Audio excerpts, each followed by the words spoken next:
তিনি বললেন আমার আল্লাহ হচ্ছে লা শারীকা লাহ, তার কোনো শরীক নাই, তাকে কেউ বানায় না। লাম ইয়ালিদ ওয়া লাম ইউলাদ ওয়া লাম ইয়াকুল লাহু কুফুয়ান আহাদ, তিনি কাউকে জন্ম দেন নাই, তিনি কাউকে জন্ম নেন না। আমার আল্লাহ হচ্ছে সে, তিনি সকল কায়নাত সৃষ্টি করেছেন, তিনাকে কেউ সৃষ্টি করে আল্লাহুস সামাদ, তিনার কাছে সবাই মুখাপেক্ষী। আর আল্লাহ কারো কাছে তিনি অমুখাপেক্ষী, তিনি হচ্ছে আমার আল্লাহ। ওই তোমার আল্লাহর কাছে গুণ বলো, ওই আমার আল্লাহর গুণ বলো, তুমি কি দেখতে চাও? ভাই তুমি যদি রাজাই যদি জানে তুমি আমার কাছে গোপনে গোপনে আমার আল্লাহর গুণ শিখো, তাহলে রাজা আমারও জবাই করবো, তোমারও জবাই করবো। বাবা তুমি দয়া করে দেখতে চাও, কারণ তোমার রাজাই জানে, তোমার ফিরে জানলে আমারও জবাই করবো, কারণ তোমার ফিরতে হয়েছে অন্যদিকে। তাগুত এর ফির কি? তাগুতের অনুসরণ করে। কিসের অনুসরণ? তাগুত বুঝায় والذين كفروا أولياؤهم الطاغوت يخرجونهم من النور إلى الظلمات। আয়াতুল কুরসিতে আছে তাগুত মানে শয়তান। কার অনুসরণ করে? তোমার ফিরে আমারও মারবো। বাবা তুমি যাও, বাচ্চায় ভাই গিয়ে রাত্রে ঘুমায় না, একটা আল্লাহ আছে, এটা লাশারি, এটা কেউ বানায় না, এটা কি রুম না, ঢুকছে নি ভিতরে ঘুমাইয়ে না। এইবার পরের দিন জাদুবিদ্যা শিখে রওনা হইলেন। ওই মুসলমান মুমিন লোকের কাছে আগে দেখা করলেন, বললেন যে আপনি আমাকে কিছু বলেন। এখন যদি তুমি ক্লাস করতে দেরি হয়, যদি জাদুঘর তোমার জিজ্ঞাসা করতে দেরি হইল না, তুমি কি কই বাগে বাগে এই রাজ্যের কয় কি কইতাম? তুমি বলবা যে আমার অন্য কারণে দেরি হয়ে গেছে, কইতাম বলে বলে বুঝতাম বসে তিনি আমার আল্লাহ গুণ, আমার আল্লাহর সম্বন্ধে তাকে শিক্ষা কি দিচ্ছেন, তার কাছে এটা একটু ভালো লাগছে, এটার থেকে লাগছে নি। এরপরে দেরি করে জাদুবিদ্যার কাছে গেছে, মানে তখন পুলিশে বসে কি করবো, পুলিশ তো সব সরকারি লোক না। এবার যাওয়ার পর জাদুবিদ্যা দেরি হলো কেন? পথে আসতে দেরি হয়ে গেছে। আবার শেষ করে আবার আল্লাহ করতেছে, কারণ মুম্বাই প্রত্যেক জিনিস তার মূলের দিকে কি করে, কারণ তার কপাল বা তার টানে তুলে দিকে ভাড়ার দিকে। কিন্তু তারা সরকার রাখছে কি লইয়া জাদুবিদ্যা শিকার করতে। এবার তিনি এখানে আসলেন, আইসা বলেন তোমার আল্লাহ কি গুণ আছে গো? খালি বারবার এই প্রশ্ন, তোমার আল্লাহ কি গুণ আছে? কয় আমার আল্লাহ গুণের তুলনা করা যায় না।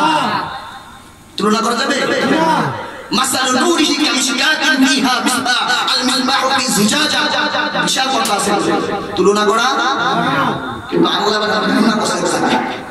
কামিশকাতিন ফিহা মিসবাহ, কামিশকাতিন রুহুল বয়ানে লেখছেন এটা আল্লাহর সাথে তুলনা না, মূলত নবীর নূরকে তুলনা করা হচ্ছে। নবী কামিশকাতিন ফিহা মিসবাহ, নবী হচ্ছে মিসবাহ। মিসবাহ মানে কি? বাতি।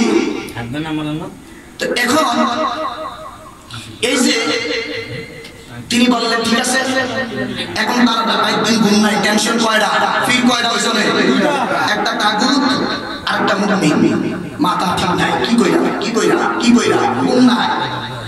একদিন সকালবেলা আবার রওনা হইলেন জাদু শিকার উদ্দেশ্যে।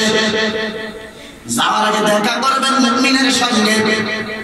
যাওয়ার সময় দেখলেন সংক্ষিপ্ত করে বলতাছি, বা রাস্তার মধ্যে একটা ভাগ বসে আছে, হাজার হাজার মানুষ ভয়ে কাঁপতেছে, বাঘটাকে সরানো যায় না।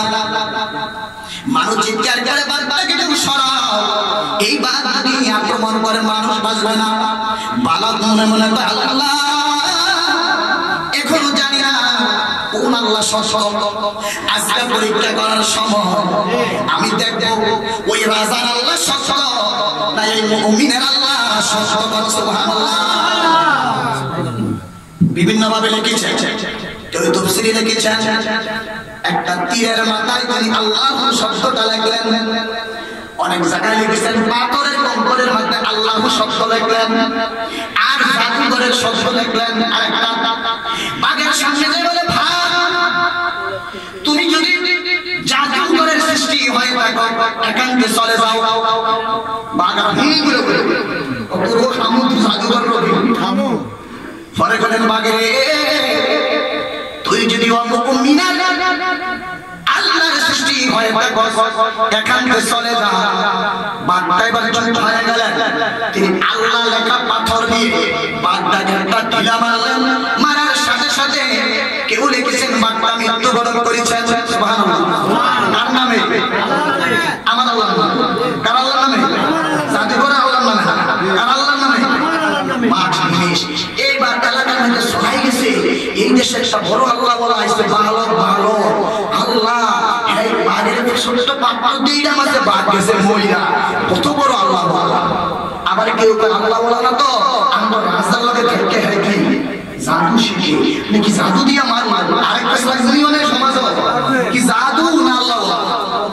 এরকম কিন্তু আমার সমস্যা ফেসা কি সমস্যা নবীর মতন ফেসা ছিল। আমাদের যাতে শিক্ষা করে অল্প বয়স তোমার সাথে সাত করে কি ঠান্ডা হয়ে যায়। এইবার বালক তো চলে গেছে জাদুঘরের কাছে। কার কাছে? বালকের মন আর শান্তি কি রে, এটা কি বললাম কিন্তু আল্লাহ হয়ে গেল কাম। জাদুঘরের কথা তো বাগে কি মন ভালো না। এবার রাজা আসলেন, বালক খুব খুশি আমি। কি তুমি আমার নামে দাস সরাইছো? বালক খুশির দিকে মাথা দিয়ে ফেলাইছে। বালক বলে রাজা আমার সৃষ্টিকর্তার কসম দিয়ে বলি গো রাজা আমি আপনার নামে বাস সরাই না।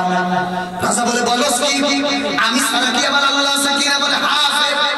বলে একটা সাহস আমি তোরে জাদুবিদ্যা শেখার জন্য রাজ্যের মাটি ধরে সব ব্যবস্থা করে দিলাম। তুই আমার নাম না কইয়া আবার কোন আল্লাহর নাম কইনি। বালক বলেন রাজা গো আপনার যিনি সৃষ্টি করেছেন আমার যিনি সৃষ্টি করেছেন কুল কায়নাত যিনি সৃষ্টি করেছেন ওই মালিক একজন আছে। সুবহানাল্লাহ। তোর তো নাম যে তোমার তোর মুখারা দেয় না। সরকারের বিরুদ্ধে একটু গেলেই কিন্তু মুখারা হয়ে যায়। এটা আর বাঁচতে দিব না। এই সরকারের বিরুদ্ধে যায় কেউ ভালো কিছু না, যেটার বিরুদ্ধে যায় এটাই কি এই দেশের কোনো স্বাধীনতা থাকতো। একদিন দেখবেন দেশ গেছে কই যাক। এবার বালকের পাল্লা বালকে আর রাখা যাবে হ্যাঁ মারতে হইল। বিশাল ইতিহাস। হ্যাঁ ইচ্ছা মতো মারছে, হ্যাঁ কিন্তু মরে না। পরে সৈন্য করে বললেন তোমরা পারে নিয়ে নদীর যাও, জাহাজে দিয়া নদীর ঢেউর মধ্যে ভিতর বানাইয়া ফালাই দিবা। নদীর ঢেউ মাইরা ফালাই দিছে। হ্যাঁ কিন্তু আল্লাহ কই আমার কি সাহায্য করে কে? আমার আল্লাহ। এরকম কোনো কাম হয় না। যারা ফালায় তারাই মরে যায়। এটা কি হয়ে যায়? রাজার সৈন্য শেষ, হ্যাঁ কি হয়ে যায়?